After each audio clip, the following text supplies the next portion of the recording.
ساری امیدیں، اپنی ساری توقعات اپنے رب تعالیٰ کے ساتھ وابستہ کرنا، کشکول طلب جب بھی پھیلانا اپنے رب کریم کے حضور پھیلانا۔ میرے نبی پاک صلی اللہ تعالیٰ علیہ وسلم نے فرمایا، تم نے اگر مانگنا ہو تو نمک بھی اپنے رب سے ہی مانگنا۔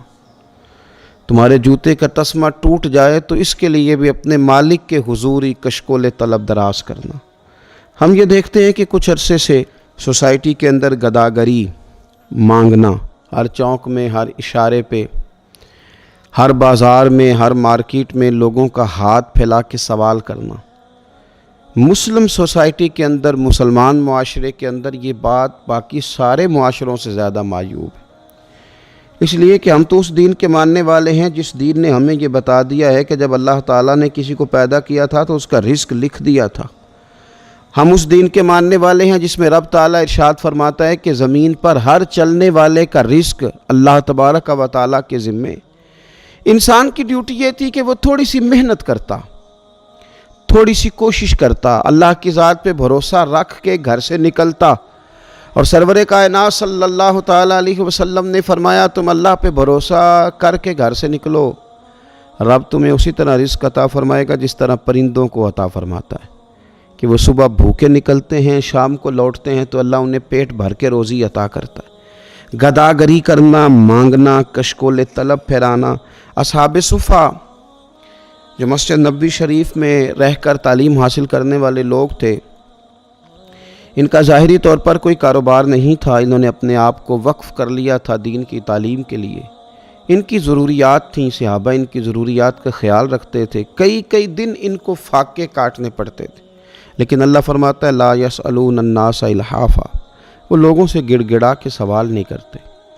میرے محبوب علیہ السلام کے غلاموں کی یہ شان ہے کہ وہ کبھی بھی لوگوں کے ساتھ گڑ گڑا کے اپنی خودداری کا سودا کر کے لوگوں سے سوال نہیں کرتے۔ گداگری کا وہ جو ماحول آج ہماری سوسائٹی میں پیدا ہوا ہے، ہمارے دین نے اسے سخت ناپسند کیا ہے۔ حضرت سیدنا ابو بکر صدیق رضی اللہ تعالیٰ عنہ ارشاد فرماتے ہیں کہ نبی پاک علیہ السلام نے جب ہم سے وعدے لیے کہ تم کسی کے آگے سوال نہیں کرو گے، تو فرماتے ہیں میری تو یہ حالت ہے کہ میں گھوڑے پہ بیٹھا ہوں اور میرا درہ بھی ہاتھ سے گر جائے تو میں کسی سے نہیں کہتا اٹھا دو، کیونکہ حضور نے وعدے لیے تھے کہ ہاتھ نہیں پھیلانا، میں خود گھوڑے سے اتر کر وہ اٹھا لیتا ہوں۔ حکیم بن حزام رضی اللہ تعالیٰ عنہ صحابی ہیں جن کی پیدائش کعبے میں ہوئی ہے، ان سے حضور نے وعدہ لیا کسی کے آگے ہاتھ نہیں پھیلانا۔ حضرت سیدنا ثوبان رضی اللہ تعالیٰ عنہ سے وعدہ لیا کسی کے آگے ہاتھ نہیں پھیلانا۔ حضرت ابو ذر غفاری سے کہا کسی دنیا دار کے آگے ہاتھ نہیں پھیلانا۔ حضور سید عالم صلی اللہ تعالیٰ علیہ وسلم چاہتے ہیں خوددار رہے نبی پاک کی امت، لیکن آج کسی چوک میں چھوٹے بچے دکھائی دیتے ہیں وہ مانگ رہے ہیں، کسی جگہ پہ خواتین کھڑی ہیں وہ کشکول طلب دراز کیے ہوئے ہیں، کسی جگہ ہم دیکھتے ہیں کہ بیمار لوگ اپنے زخم دکھا کے مانگ رہے ہیں، کسی جگہ چھوٹے بچوں کو آگے کر کے مانگا جا رہا ہے۔ ہم دیکھتے ہیں کہ مسجدوں کے دروازوں پر اللہ تعالیٰ کا وہ گھر جہاں فقط اللہ سے مانگنا چاہیے تھا، وہاں بھی لوگ نمازیوں کے سامنے ہاتھ پھیلائے کھڑے ہیں۔ اس طرح کا ماحول اگر معاشروں میں بنے گا تو پھر وہ قومیں کیا خوددار ہوں گی یا قوموں کی قومیں بھکاری بن جائیں گی؟ پھر آنے والی نسلیں کیا کردار معاشرے کے اندر دے سکیں گی؟ اللہ کی ذات پہ بھروسہ کیا جائے، محنت کی عادت بنائی جائے، اور جب ہمارے سامنے اعداد و شمار آتے ہیں، جب تحقیق کی جاتی ہے، جب ریسرچ کیا جاتا ہے، تو پھر محسوس ہوتا ہے کہ ان میں زیادہ تر لوگ وہ نہیں ہیں جو مجبوری کے تحت مانگ رہے ہیں، زیادہ تر لوگ وہ ہیں جو تن آسانی کی وجہ سے مانگتے ہیں، زیادہ تر لوگ وہ ہیں جو محنت کے لیے آگے بڑھنا نہیں جانتے، زیادہ تر لوگ ان میں سے وہ ہیں جن لوگوں نے فقط پیشہ بنا لیا، جو سمجھتے ہیں کہ ہاتھ پھیلانا شاید ہمارے لیے آسان ہے۔ ان لوگوں نے ایک بڑا لمبا چوڑا ماحول بنا کے مانگنا شروع کیا ہے، اور ہم دیکھتے ہیں لمبی لسٹیں، لمبی قطاریں۔ میرے نبی پاک صلی اللہ تعالیٰ علیہ وسلم فرماتے ہیں تو ارادہ تو کر لوگوں سے بے نیاز ہونے کا، پروگرام تو بنا کہ میں نے اللہ کے بندوں سے نہیں لینا، میں نے لوگوں سے سیٹھوں نوابوں سے نہیں مانگنا، تو پروگرام تو بنا،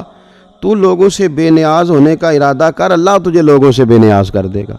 رب تیری مدد کرے گا۔ لیکن اگر تیرا ارادہ ہی ہو گیا ہے، میں اکثر کہا کرتا ہوں کہ کچھ لوگوں کو میں نے دیکھا ہے خیرات بانٹتے تو وہ جب بانٹ رہے ہوتے ہیں تو لینے والا لے رہا ہوتا ہے، تو ساتھ یہ بھی کہہ رہا ہوتا ہے کہ حاجی صاحب ہمارا اگلے سال بھی خیال رکھیے گا۔ خواتین یہ بھی کہہ رہی ہوتی ہیں کہ اس سال ہمیں زکوٰۃ دی ہے تو آئندہ سال بھی ذرا خیال رکھنا، او خدا کے بندے تیرا اگلے سال تک مانگنے کا ارادہ ہے، تو رب کریم کے حضور یہ سوال کر کہ اللہ تعالیٰ فضل کرے اور تجھے نوازے اور اگلے سال تو خود دینا شروع کر دے۔ مستقل بنیادوں پہ یہ ارادہ کیا ہے کہ مانگنا ہے۔ میرے نبی پاک صلی اللہ علیہ وسلم نے فرمایا جو بغیر ضرورت کے سوال کرے قیامت کے دن اس طرح آئے گا کہ اس کے چہرے پر خراش پڑی ہوگی، اس کے چہرے پر دھبے لگے ہوں گے کہ یہ بغیر طلب کے مانگتا تھا، نشانات ہوں گے چہروں پر۔ دنیا میں چہرے پہ نشان پڑے تو انسان کتنی تکلیف محسوس کرتا ہے، اگر نشان چہرے پہ قیامت کے دن پڑے۔ اور پھر حضور علیہ السلام نے فرمایا جس نے بغیر سبب کے لوگوں کے آگے ہاتھ پھیلایا، بغیر وجہ کے لوگوں سے مانگا، فرمایا یہ شخص قیامت کے دن آئے گا تو اس کے چہرے پر ہڈیاں تو ہوں گی پر گوشت نہیں ہوگا۔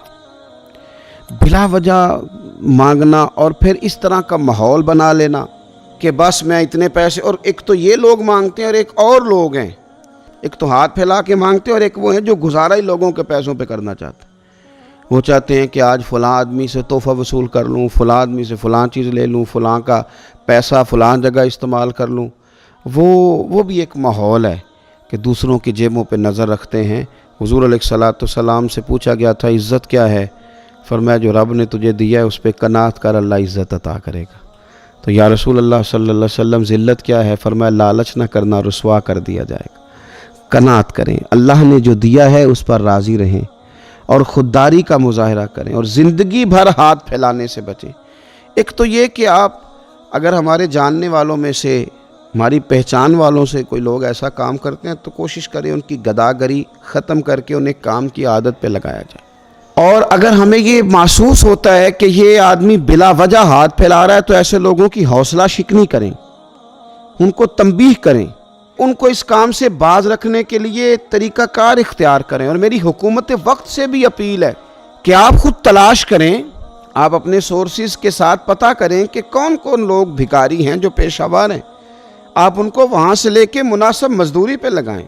اگر چھوٹے بچے ہیں تو ان کو آپ ایسی جگہ لے کے جائیں جہاں وہ تعلیم حاصل کریں، کچھ اچھے پیشے وہ حاصل کر سکیں۔ اور اگر کوئی واقعی لوگ ضرورت مند ہیں،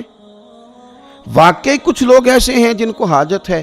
تو ان کے لیے پھر آپ بندوبست کریں، ان لوگوں کا آپ سہارا بنیں، قوم بھی اپنے تئیں ان کی مدد کرے، حکومت بھی ان کے لیے اسباب پیدا کرے، لیکن ایک قومی سطح پہ پلان بنا کے ان لوگوں کو گداگری سے ہٹایا جائے۔ ہر اشارے پر جب یہ لوگ کھڑے ہاتھ پھیلاتے ہیں تو یہ ملی طور پر اور قومی طور پر ہمارے لیے سبکی کا باعث ہے۔ یہ وہ والی ہماری توہین ہے جو عالمی سطح پر مسلمان اور اہل پاکستان محسوس کریں گے۔ اپنے آپ کو اس کام سے دور رکھنے کے لیے، ان لوگوں کو بچانے کے لیے اقدامات کیے جائیں، کوشش کی جائے، آگے بڑھا جائے۔ اور یہ کتنا مشکل کام نہیں ہے، اگر تھوڑی سی بھی کوشش کی جائے گی تو اللہ تعالیٰ مدد کرے گا۔ میرے رسول کریم صلی اللہ تعالیٰ علیہ وآلہ وسلم نا لوگوں کو خود اس طرف مائل کرتے۔ حضرت ابو ہریرہ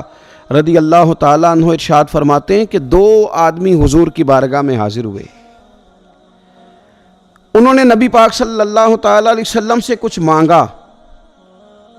اب یہ وہ دروازہ ہے جہاں سے کبھی کوئی خالی گیا ہی نہیں، اور حضور سے تو کوئی قطرہ مانگتا ہے تو کریم اسے دریا عطا کرتے ہیں۔ ان لوگوں نے کچھ سوال کیا تو حضرت ابو ہریرہ فرماتے ہیں کہ انہوں نے مانگا، حضور علیہ السلام تو ہر ایک کو دیتے تھے، پر انہیں بھی حضور نے دیا، پر ذرا اس رنگ میں دیا، اس انداز میں دیا۔ حضور فرمانے لگے جاؤ جا کے جنگل سے لکڑیاں کاٹ کے لایا کرو اور لا کر کے بیچا کرو۔ کہتے ہیں ان لوگوں نے یہ کام کرنا شروع کیا، لکڑیاں کاٹ کے لا کے بیچنی شروع کی۔ پہلے انہوں نے کھانا خریدا، پھر کچھ وقت گزرا تو انہوں نے اسی کاروبار سے سونا خریدا، پھر کچھ آگے وقت بڑھا تو انہوں نے سواری کے لیے گدھے اور جانور